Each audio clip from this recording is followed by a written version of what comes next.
Bonsoir à tous et bienvenue dans ce point de l'actualité. La caserne de gendarmerie d'Agban a reçu la visite du ministre d'État, ministre de la Défense, Téné Birahima Ouattara, veut s'enquérir des conditions de vie et de travail des gendarmes. Il a aussi procédé à des baptêmes d'installation et de pose de la première pierre de l'aumônerie militaire catholique d'Agban. Le reportage de Abou Sanogo. Ministre d'État, ministre de la Défense, Téné Birahima Ouattara, à la caserne de gendarmerie d'Agban. Une visite qui s'inscrit dans le cadre d'une série de visites entreprises depuis le mois de juin dernier pour encourager et pour évaluer l'environnement de vie et de travail de ces hommes. Téné Birahima Ouattara a à cet effet procédé au baptême de l'amphithéâtre de la musique et du nom du maréchal des logis Moussa Diarra-Souba, premier tambour-major de la gendarmerie nationale de 1963 à 1993, décédé le 20 juillet 2020. Puis le complexe sportif général de corps d'armée, en deuxième section, Gervais Kwasi Kwaku, ancien commandant supérieur de la gendarmerie nationale, de 2011 à 2017. Ce complexe est bâti sur une superficie de 4275 mètres carrés. Il comprend une salle de musculation, des terrains combinés de basket et de volleyball et une piscine. Puis, le cap est mis sur le bloc opératoire principal de santé d'Agban. Après la visite de ces installations, le ministre d'État, ministre de la Défense, Téné Birahima Ouattara, a procédé à la pose de la première pierre du siège de l'aumônerie militaire catholique à la paroisse Sainte-Geneviève d'Agban. Une visite des installations qui a permis au commandant supérieur de la gendarmerie nationale, le général de corps d'armée Alexandre Apalo Touré, d'exprimer sa gratitude au président de la République Alassane Ouattara pour ses efforts en faveur des forces armées et de la gendarmerie nationale. Dans tout ce qui est fait, la gendarmerie a une bonne place et nous en sommes très heureux.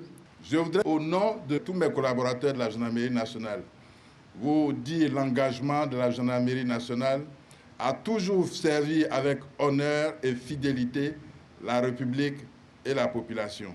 Le ministre d'État, ministre de la Défense, Téné Birahima Ouattara, a invité la gendarmerie nationale à demeurer professionnelle.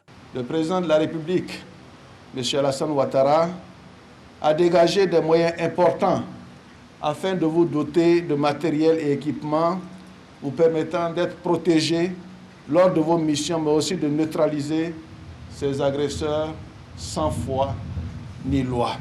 Je compte sur vous. Continuez d'avoir un comportement républicain, professionnel et fraternel vis-à-vis de nos populations qui ont besoin de votre protection et de votre assurance. Ce sont des gendarmes de la caserne d'Agban, tout heureux, qui ont exprimé à leur façon leur joie de recevoir en moins de 3 mois le ministre d'État, ministre de la Défense, Téné Birahima Ouattara. On reste avec les armées. Retour sur ces événements dans l'ouest du pays. Dans la nuit du 12 au 13 octobre dernier, 2 individus armés à moto ont attaqué le poste de contrôle mixte de Thiemesson, une localité située dans la sous-préfecture de Guéyébli, dans le département de Douekoué. L'attaque a fait 2 morts dans les rangs de l'armée ivoirienne. Au lendemain de l'attaque, le dispositif sécuritaire a été renforcé. Les autorités administratives appellent les populations à garder leur calme et les exhortent à une franche collaboration avec les forces de défense et de sécurité.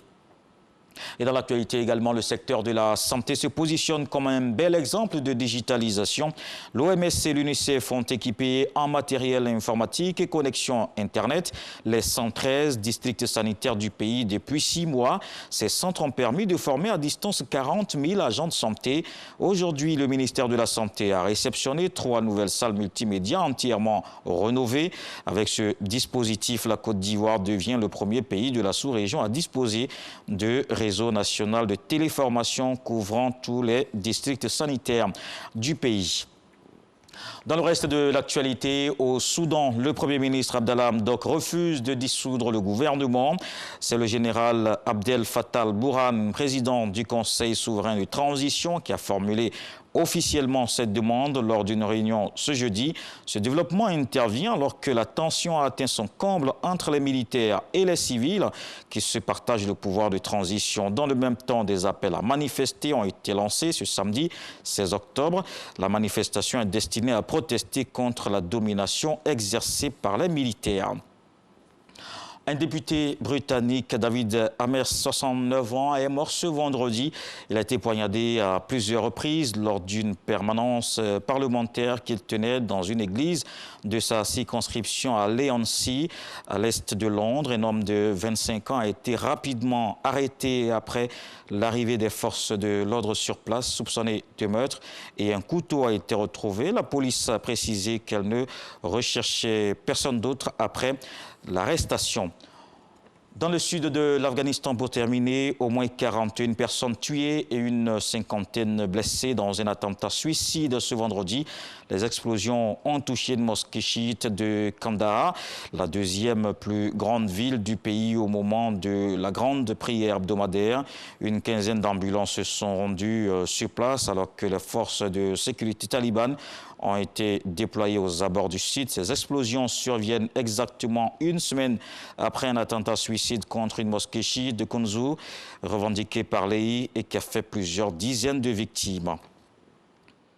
Et l'actualité se poursuit avec les infos régionales. Je vous donne rendez-vous à 20 h pour la grande édition.